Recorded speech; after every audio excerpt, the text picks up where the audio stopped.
Welcome to the Startup and Grow podcast, where we talk about the issues surrounding starting your business and growing it from scratch.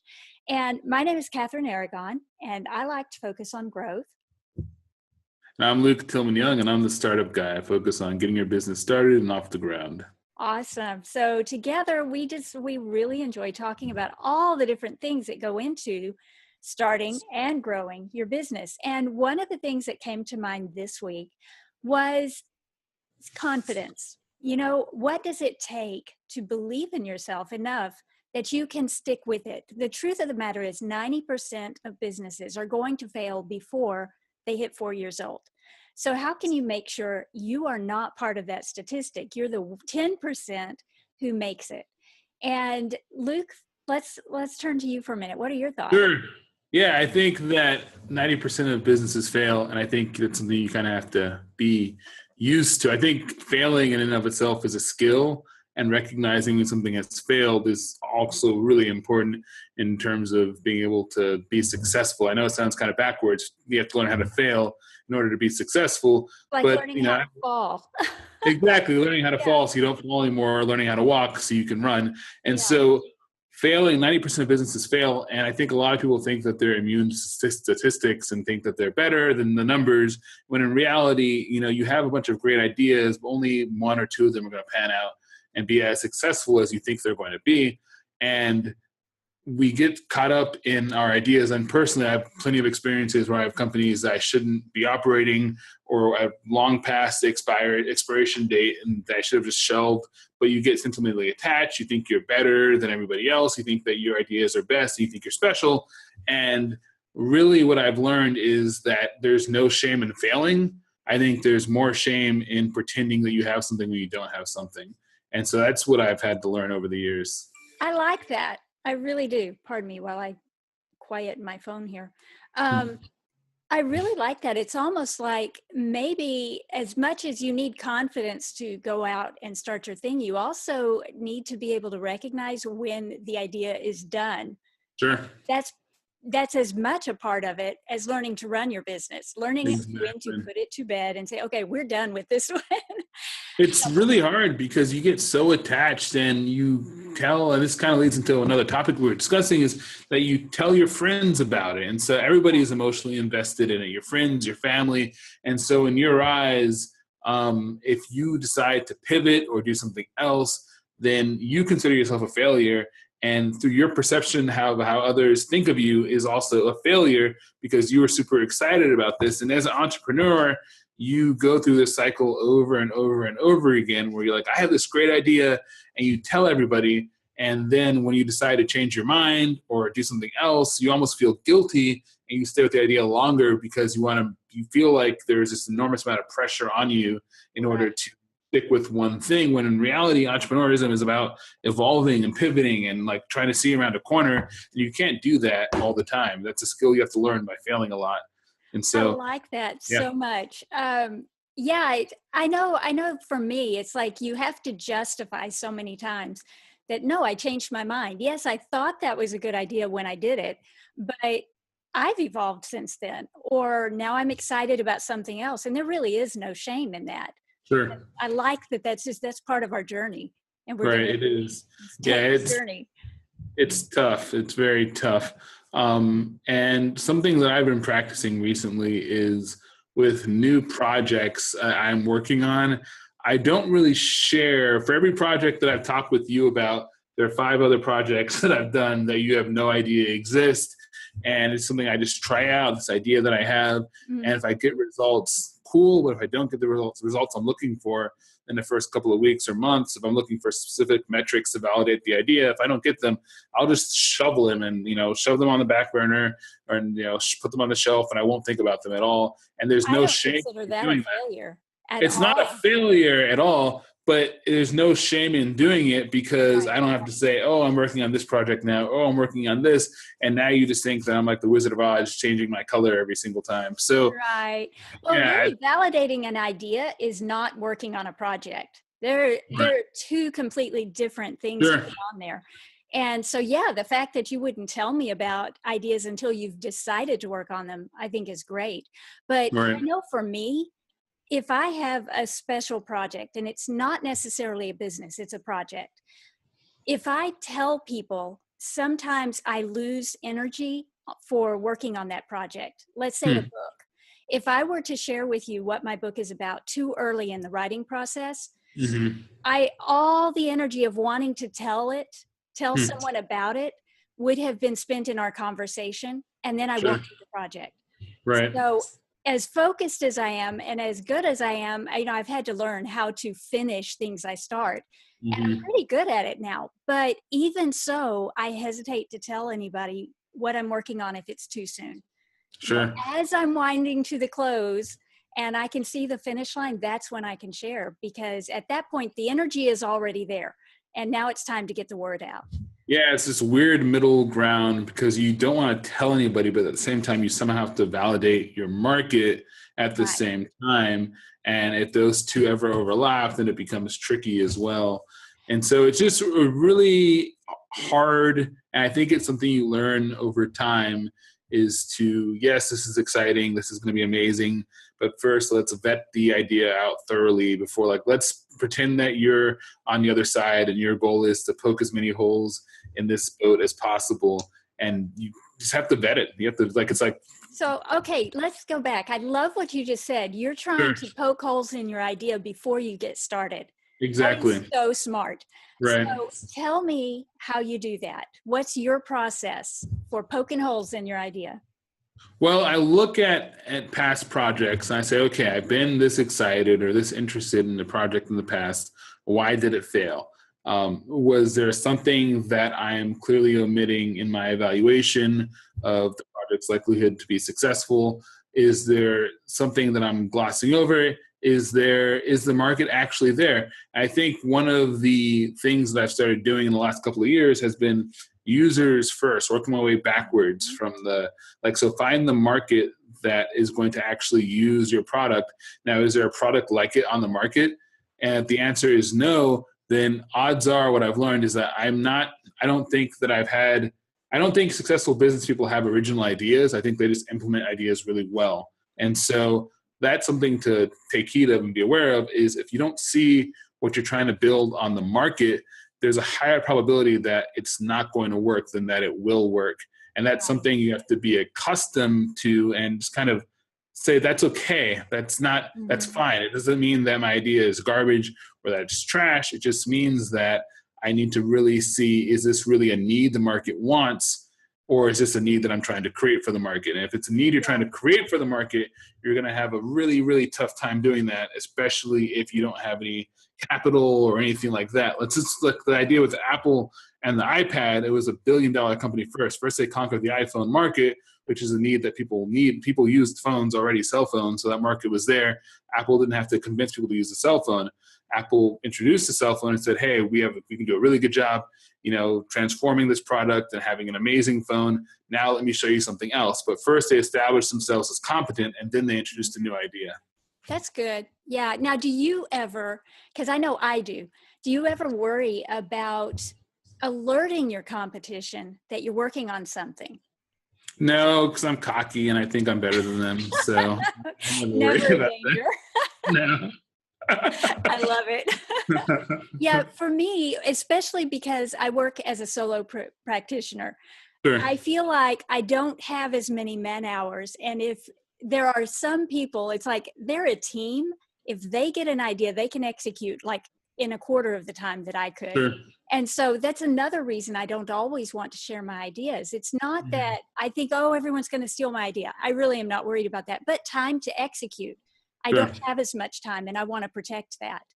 Yeah, I can see that, and I think that it really is a case by case basis. If you're working on, I think for me, it comes down to a there's a group of people in my life, who you included, who I could introduce an idea to without Hmm. being shamed or being embarrassed that it's another idea, and the feedback that you get from them is invaluable. I think that's important. I think regular Joes, I'm not really going to tell you about what I do. If I'm on the bus station, I'll just say I'm a marketer. I'm not really going to explain my latest and greatest project to you because I have no idea who you are. But I think it's important to have people in your life that you can say something dumb to and they won't laugh at you, and they'll say, well, really, again? right, exactly. Sure. But then, you can have these people in your life that you have, they can, help you out and say, hey, have you looked at it from this angle? Like, I think I came to you with an idea a couple of months ago about some blog service. And you were like, Yeah. it is a good idea, maybe, but then ended up being not really. And I appreciate that, because that saved me time, effort, and research about the project. And I was able to move on to something else, So there is I think it's just a case-by-case basis on what you're working on. Good distinction. I like that. So what's your take? Okay, so you've got all the confidence in the world. You've got a great idea now. I mean, you've got enough experience that you're good at figuring out when you need to shelve an idea. But what do you do to invest in yourself to make sure that you continue to be able to do this? Sure. I have found that, let me think about that question. I think that the most important thing to invest in yourself is probably just being out there. And when I say out there, it sounds so vague, but really just listening to what people want. I think a lot of chat rooms, forums like Reddit, just places like that where you hear people complaining and they're not asking for a solution. They're complaining about a problem, and then everybody agrees. Like forums where people can upvote different answers and suggestions. Like if some guy says, yeah, this software sucks, or this the hardest, or they make a joke about it, and you see next to it, 500 people have clicked the yes button on that, then you know that there's a pain point there. In terms of investing in myself, a lot of it comes down to testing. And really the simple answer for me is I spend a lot of money on advertising, primarily like Facebook and Google AdWords. I spend a lot of money on graphic design work, in the sense that getting ideas out there and testing them quickly. And I'm all about validation of an idea as quickly as possible, because I don't think that I'm just going to have that one great idea. I think that there are a million things I have to do, and I want to get through them as quickly as possible. And so for me, the best thing I can do to invest in myself is to keep running through projects, keep getting more data, because I know that every single project that I do, it's like an archer. I keep getting closer and closer to the bullseye, and I'm becoming more consistent. And that way, when I do hit a home run, I know that I can consistently hit a home run. It's like a batter who hits home runs. He doesn't just sometimes hit a home run. Like, you don't want him to bat because he will hit a home run. So That's kind of my investment in myself, is really just putting myself out there with my ideas, getting the feedback, and just keep churning and churning and churning until something sticks. Now, that is a confidence thing, though, to be able to put yourself out there over and over again and accept that, nope, that one didn't work. That one might work, but it'll take a lot of work. I mean, just that kind of feedback, because it isn't always positive, requires a lot of confidence. And I think that's an important distinction for that. But one of the things you mentioned was getting a lot of things out there, basically a lot of reps. There is a writer I read, and I can't remember, maybe it was Sean Platt. One of his books that I read on writing, they talked about how quickly they write books. And you mentioned, getting ideas out quickly. And this is what it reminded me of. He talked about, could I have slowed down and written better? Yes. He said, but I've learned more from the reps than I would from going slower. So getting more books out quickly, even if you sacrifice quality a little bit, he feels like he's learned more and has become a better writer faster.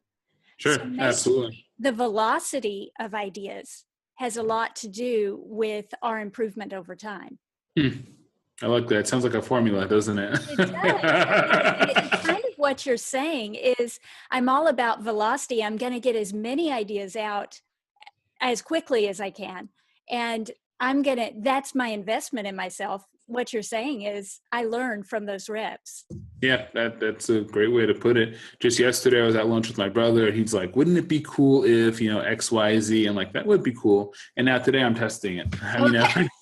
And so that's just the way I work. I like, if I'm going to fail, I like to fail fast. I like to fail often. And I know, and all those failures, they add up into success, because I get closer and closer and closer every single time. I don't make the same mistake twice. I think that's important, is to learn from your mistakes, or else you're wasting time.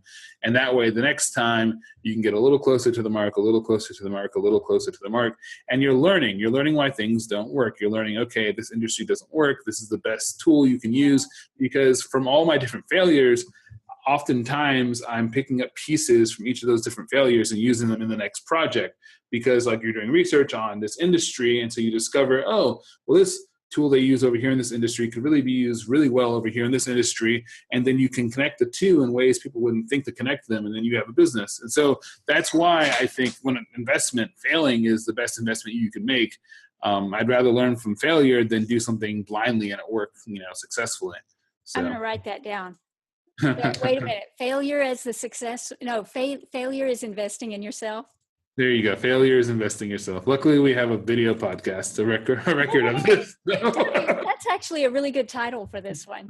Yeah, I think if you think about it, because that's kind of what we're talking about today. So, we started out with the idea of talking about confidence and success, and we're talking about failure.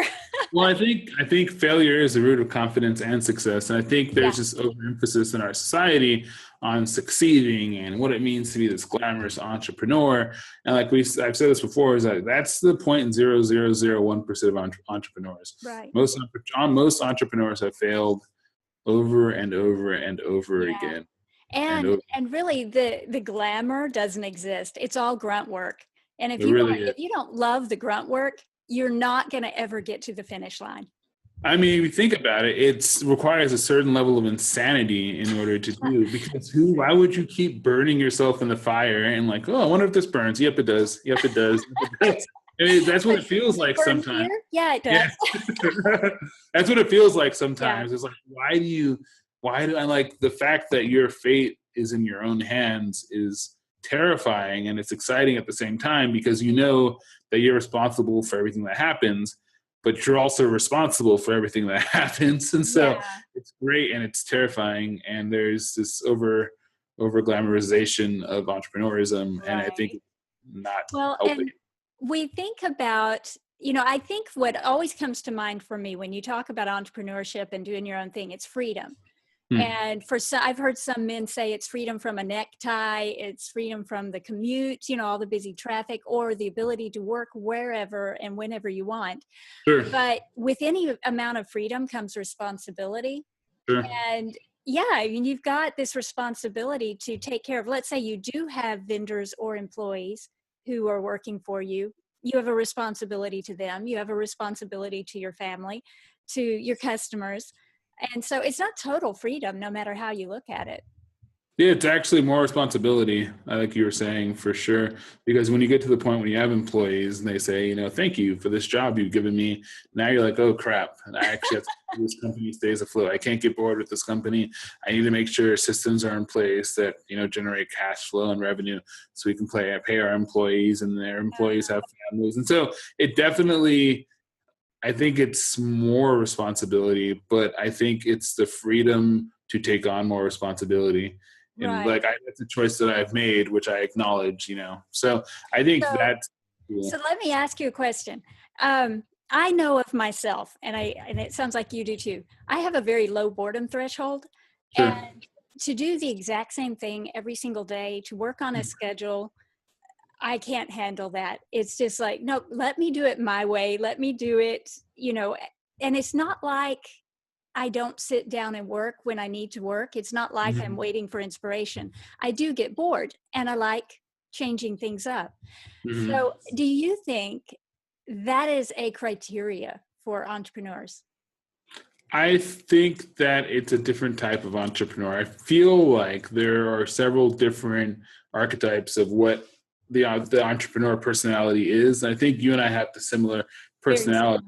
And I feel like it just depends on the type of business that you're in. If I was a financial advisor, it would require me to have like a super disciplined regimen where I get up with the markets, I close with the markets, and I do whatever, I crunch my numbers, but there's no room for error on that part. And so I don't think that my schedule would work with that type of entrepreneur who's in the financial sector. And so I think that there is a certain level of I keep going back to this word insanity in it, because it requires you to be unorthodox and flexible in your work schedule. And I do get bored a lot when something's not interesting to me. And I think that it's because when you have a salaried job, when you get bored, you're still getting paid. You can show up and do no work, you'll still get paid. You can show up and do some work, you'll still get paid the same amount. You can show up and do all the work, you'll still get paid the same amount. And when you're an entrepreneur, your time is valuable to you. And so you're in this constant, or at least I think for me, it's this constant rush against a time. The next month's coming up, the deadline's coming up, your contract's running out. And so you're always rushing. And so if something's boring to you, or it doesn't look like it's going to work, or you have enough data and you're like, okay, this is a waste of time, well, you just got to pivot to the next thing, or else you're losing money. And for us, I think money is a way to keep score of what we love to do. It doesn't necessarily, I think money for me isn't, I'm not doing it for the money. I'm doing it because I love doing it. And I'm just playing a game where money is the score that we use. I like that. Yeah. It's a great way to measure too, because you can measure your own progress from year to year and from month to month, instead of just, I keep doing the same work over and over again. I have this gauge. Am I doing better than I was yesterday? Right. And I like that. I like being able to improve over time. Sure. So tell me this, have you had a particular tool or process that was like, this week, it just saved your life, you loved it? Let's see. So this week, what have I been working on? I think that I am getting more and more accustomed. Are you familiar with Instant Pages or Instapages? I've heard of it, but I haven't used it. It's called Instapage, and basically it's a made-for-you landing page type design. So you can come in and put in your own photos and put in your own copy and your own words and your own text. And it's pretty cool because it has forms, email forms already, and it links to, you can integrate it with your MailChimp account or your Infusionsoft account. And so it's a really, really, really, really rugged, attractive landing page. And so for me, one of the things that I've been doing, and I think I've actually been over testing my ideas, in the sense that when I have an idea and I want to build it, I go out and build the project, and I build the whole website. I build the whole website, exactly. And I think as I'm moving further along in my journey, I think that's putting in too much work, which is backwards, because we always feel like we're not doing enough work. Mm-hmm. But I feel like we've been putting in too much work into testing these ideas. And so I was very against the whole landing page, MVP is what people call them. And as opposed to right, which to me, a landing page is still not a minimum viable project for me. I think it's just a landing page where you collect email addresses. And so one of the things that I've been doing recently in order to test ideas is I am all about Facebook lately. I'm all about Facebook advertising. I think that people have not still figured out how to advertise successfully on Facebook. I think we're still stuck in the keyword mentality, and Facebook requires a real human element in order to reach real people, because there's no in there. You need to create a course on there is a course in there. That's correct. As soon as I'll figure it out, I'll let you know. We'll make a course.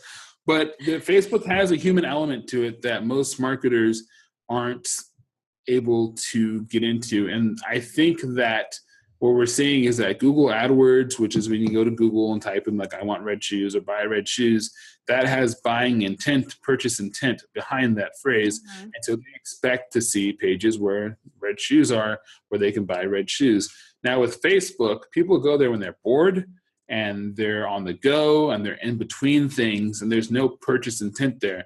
They go there to feel good about themselves. They have to go there to catch up with their friends, and they just go there when they're bored. And so there's no purchase intent. Nobody's looking to purchase anything on Facebook. And what I think is that Facebook has this platform where you're scrolling through your news feed and nobody knows how to sell you things like a cold sale. Right. Remarketing is great when you're not looking to buy. Remarketing is great, and that's wonderful because brands can reintroduce their product to you. But a lot of smaller brands are finding that they can't get their product in front of you in the first place in order to remarket to you. So they're having traffic problems. And Facebook does have a lot of traffic, but nobody has figured out how to actually capture that traffic and turn it into meaningful engagement with their brand. That's probably a big factor, is they're treating it like a Google ad when it is a totally different animal. It's a totally different animal, and I think it requires a more human element than most people are willing to put in, or most people just don't understand yet. Because part of the attractiveness of having a website on Red Shoes, where you can go to Google and type in buy Red Shoes, is that they never have to engage with the actual customer on a personal level. And Facebook is all about personal engagement. You're connecting with individuals, their personal page, their personal brand. And I think that part of solving that problem is personalities. I think personalities are going to have a huge impact on Facebook marketing. So basically that's what I've been working with, is testing out landing pages with different Facebook strategies and advertising. And Instapages has been very helpful in helping me get those landing pages up pretty quickly, driving traffic to them, with the knowledge that the traffic that I drive to them is just a fraction of what the conversion rate is, only a fraction of what the actual conversion rate would be if I had a full website and I did everything properly like I should. But really, this is kind of shooting around with a shotgun in the dark and kind of seeing who screams. So yeah. Now, one of the things, talking about engagement and engaging a cold audience, I am finding that video is so powerful. Have you tried putting any videos on your ads? Videos, we have tried videos. Videos have the highest form of engagement. They're also the most expensive type of engagement currently for the Facebook advertising platform. And yeah, it's difficult. And I think what the takeaway is for Facebook is that the ad qualities have to be exceptionally high and in line with people's brand and people's expectations, because I think that we're reaching that point where a man standing in front of a whiteboard is not enough for Facebook, and it feels super salesy and super slimy. No, not slimy, but it's too direct. It's too direct. You have to come at them at a sideways angle so that they can, feel like they're not being sold to and feel like you're actually engaging and identifying with their problem. And so the Facebook funnel looks completely different than a Google AdWords funnel. With Google AdWords, they search for a keyword, you can retarget them, you bring them back to your website, and they buy. With Facebook, it's a little bit different. I think you have to get them onto your website and introduce a problem, introduce your brand, and then you have to keep on re-engaging and keep on re-engaging. And so I think the life cycle for Facebook is a lot more expensive than with Google AdWords. And so it's a different beast. And I don't think anybody's figured it out yet. And that's what I've been working on trying to figure out. I can't wait to learn what you figure out as you figure it out. I can go on forever about Facebook. I love Facebook. It's a great platform. Well, we're at the end of our session. Believe it already? Yes. Oh, wow. that was fun, though. Great discussion. So that's it for this week for Startup and Grow. Hope you'll join us next week. I have on my list, we're going to talk about getting eyeballs on your message. We'll see if we stick with that, but so far that's it. Alrighty, guys. All right, bye, everybody.